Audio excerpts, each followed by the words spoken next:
நமக்கு எல்லாத்துக்குமே ஒரு பழக்கம் இருக்குது. இந்த மோட்டிவேஷன் சம்மந்தப்பட்ட விஷயங்கள் ரொம்ப தேடுவோம்.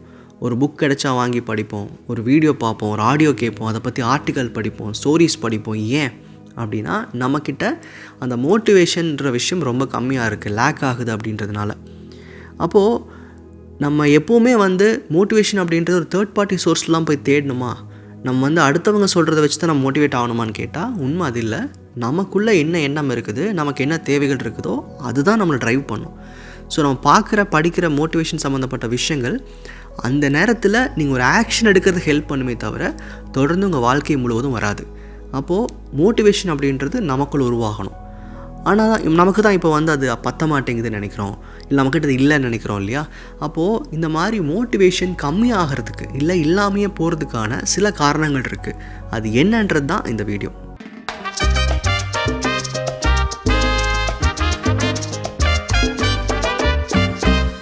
நமக்குள்ளே இருக்கிற இந்த உத்வேகம், அதாவது மோட்டிவேஷன் கம்மியாகிறதுக்கு முதல் காரணம் நம்மக்கிட்ட இருக்கிற இந்த பொறுமை இல்லாதன்மை, இம்பேஷண்ட்டாக பிஹேவ் பண்ணுறது. நமக்கு எந்த ஒரு விஷயம் வேணும்னாலும் இப்போவே கிடைக்கணும், இப்போவே நடக்கணும். அதாவது வாழ்க்கையை நோக்கி எதிர்பார்ப்புகள் அப்படி இருக்கிறது தப்பு இல்லை. ஆனால் ரொம்ப ஷார்ட் டேர்மாக குட்டி குட்டி டார்கெட்ஸை வச்சுக்கிட்டு அதை ரொம்ப ஃபோக்கஸ் பண்ணி இப்போவே நடக்கணும் எதிர்பார்ப்போம். நம்ம இப்போ எதிர்பார்க்குற எண்ணங்கள் நடக்கலை அப்படின்னா உடனே நம்ம மைண்ட் டயர்டாக ஆரம்பிச்சிடும். அப்போது தொடர்ச்சியாக சின்ன சின்ன கோல்ஸை வச்சு பார்க்கும்போது கண்டிப்பாக நமக்குள்ளே அந்த ஒரு பொறுமையான ஒரு எண்ணம் இருக்காது. பொறுமைன்றதே என்ன, நம்ம அதுக்கான எண்ணங்கள் காத்திருக்கணும், அதுக்கான செயல் செய்கிறோம், அதுக்கான வேலைகள் செய்கிறோம். ஆனால் நம்ம எண்ணங்கள் எப்போ அதுக்காக காத்துட்ருக்கணும். அந்த மாதிரி ஒரு இம்பேஷன் பிஹேவியர் நம்மக்கிட்ட இருந்துச்சுன்னா கண்டிப்பாக எந்த ஒரு செயலை செய்யும் போதுமே நம்ம சீக்கிரமாக டயர்டாகிறதுக்கான வாய்ப்புகள் இருக்குது. இன்னொன்று நம்ம எப்போ என்ன புரிஞ்சுக்கணுன்னா, நம்ம முயற்சிகளை செய்யும் போது இப்போ நடந்துக்கிட்டு இருக்கிற சின்ன சின்ன பிரச்சனைகளை கவனிச்சோன்னா தான் இந்த மாதிரியான ப்ராப்ளம் வரும். ஸோ ஒரு ப்ராசஸ் எவ்வளோ ஸ்லோவாக இருந்தாலும் சரி, உங்கள் முயற்சிகளில் எவ்வளோ சின்ன டெவலப்மெண்ட்ஸ் நீங்கள் பார்த்தாலும் சரி, நம்மளுடைய ஐடியா, நம்ம இன்டென்ஷன் எல்லாமே நம்ம எண்ட் ரிசல்ட் என்ன, எங்கே போகிறோம் அதில் இருந்துச்சுன்னா இந்த இம்பேஷன் பிஹேவியர் கொஞ்சம் நமக்குள்ளே கம்மியாகும். அடுத்த விஷயம், நம்மளை பற்றின ஒரு சரியான கேர் நம்ம வச்சுருக்க மாட்டோம், நம்மளை நம்ம பார்த்துக்க மாட்டோம். ஸோ ஒரு லேக் ஆஃப் செல்ஃப் கேர் அப்படின்றது இன்றைக்கி நம்ம எனர்ஜியை முழுசாக ட்ரெயின் பண்ணிடும். சரியான தூக்கம் வேணும், சரியான உணவு வேணும், சரியான எண்ணங்களை உருவாக்குற விஷயங்கள் நம்மளை சுற்றி வேணும். நம்மளை கவனிக்கணும். கிட்டத்தட்ட சொல்லப்போனால் நம்ம மேக்ஸிமம் செல்ஃபிஷாக இருக்க முயற்சி பண்ணணும்.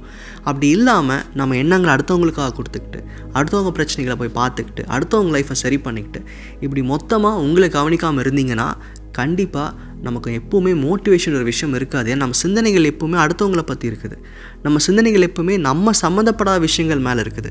ரொம்ப சிம்பிளாக சொல்லணுன்னா, நீங்கள் பார்த்துட்ருக்கிற சொசைட்டி நியூஸ், இன்றைக்கி போயிட்டுருக்கிற பிரச்சனைகள் எல்லாமே உங்களுக்கு சம்மந்தப்பட்டது கிடையாது. இது எப்படி சொல்லலாம்னா, நீங்கள் அதை பார்க்கறதுனால நீங்கள் எதுவும் சரி பண்ண முடியாது. உலகம் ஃபுல்லாக ஒரு பிரச்சனை போயிட்டு இருக்குது, நான் பார்த்துக்கிட்டே இருக்கேன், ஓகே, அதனால் உங்களுக்கே நடக்க போகுது. தொடர்ந்து உங்கள் வாழ்க்கைக்கான எந்த ஒரு ஸ்டெப்பையும் எடுக்காமல் வெறும் வேடிக்கை மட்டும் பார்க்கறனால என்ன மாறப்போகுது? ஸோ செல்ஃப் கேர் அப்படின்றது இங்கே உங்களுக்கான தேவைகளை நீங்கள் செய்கிறீங்களா முதல்ல?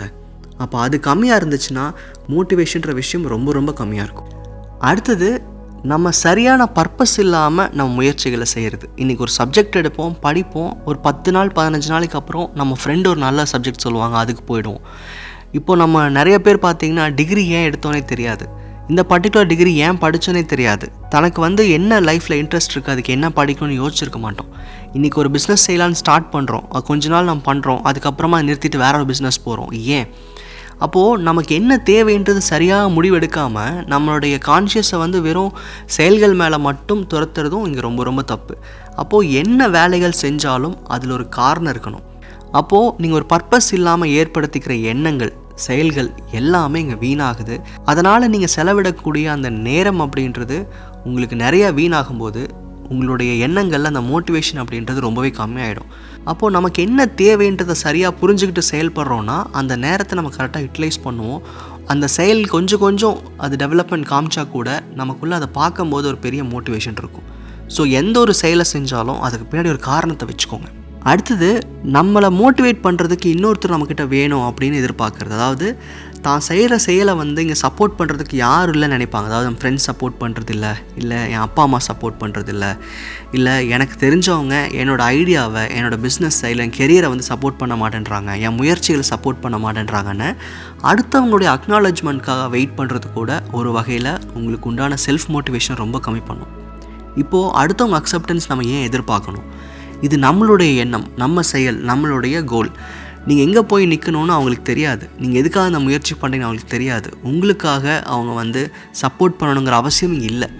ஸோ அப்போது இங்கே யாருமே வந்து அடுத்தவங்களுடைய துணையோடு தான் ஜெயிக்கணும்னு நினைக்கும் போது நமக்குள்ளே இருக்கிற அந்த மோட்டிவேஷன் பாயிண்ட் ரொம்ப கம்மியாகும். ஸோ அடுத்தவங்க அக்னாலஜ்மெண்ட் வெயிட் பண்ணாதீங்க. யாருமே எனக்கு சப்போர்ட் பண்ணுறதில்ல அப்படின்னு நினச்சிங்கனாவே உங்களுக்குள்ள இருக்கிற மோட்டிவேஷன் கம்மியாகும். உங்கள் வாழ்க்கையை நீங்கள் தான் பார்க்கணும். உங்கள் வாழ்க்கையை நீங்கள் மட்டும்தான் வடிவமைக்க முடியுன்றதை நல்லா புரிஞ்சுக்கோங்க. கடைசி விஷயம், உங்கள் கடந்த காலங்களை அதிகமாக யோசித்து கவலைப்படுறீங்க, இல்லை உங்களுடைய கடந்த கால அனுபவங்களில் நிறைய கசப்பான விஷயங்கள் இருக்குது, அதை யோசிக்கிறீங்க அப்படின்னா கண்டிப்பாக மோட்டிவேஷன் பாயிண்ட் எங்கேயுமே இருக்காது. ஏன் அப்படின்னா நம்ம சிந்தனை வந்து எதிர்காலத்தை நோக்கி இல்லைன்னா இன்றைக்கி உங்கள் செயல் அது சம்மந்தமாக இருக்காது.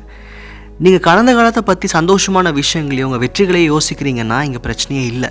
ஆனால் உங்கள் பாஸ்ட்டில் நடந்த ஒரு ஃபெயிலியரை பற்றி யோசிக்கிறீங்க, ஒரு பிரச்சனையை பற்றி யோசிக்கிறீங்க, அங்கே நீங்கள் பட்ட அவமானங்கள் பற்றி யோசிக்கிறீங்க அப்படின்னா நீங்கள் இன்றைக்கி செயல்படுற அந்த கம்ப்ளீட் எனர்ஜின்றது உங்கள்கிட்ட இருக்காது. நீங்கள் எந்த செயலை செய்யும் போதும் உங்களுக்குள்ள சந்தோஷமும் அந்த ஒரு பெரிய எதிர்பார்ப்பும் இல்லை அப்படின்னா நீங்கள் செய்கிறதுக்குண்டான டிரைவிங் ஃபோர்ஸ், அந்த மோட்டிவேஷன் அப்படிங்கிறது சுத்தமாக கம்மியாயிடும். இன்றைக்கி நீங்கள் உங்கள் எண்ணங்கள் ப்ரெசண்ட்லேயோ இல்லை ஃப்யூச்சர்லேயோ இல்லாமல் முழுசாக நீங்கள் பாஸ்ட்டில் நடந்த பிரச்சனைகளை மட்டும் கவனிக்கிற ஆளாக இருந்தீங்கன்னா அந்த மோட்டிவேஷன் அப்படின்றது நீங்கள் எங்கே தேடினாலும் கிடைக்காது.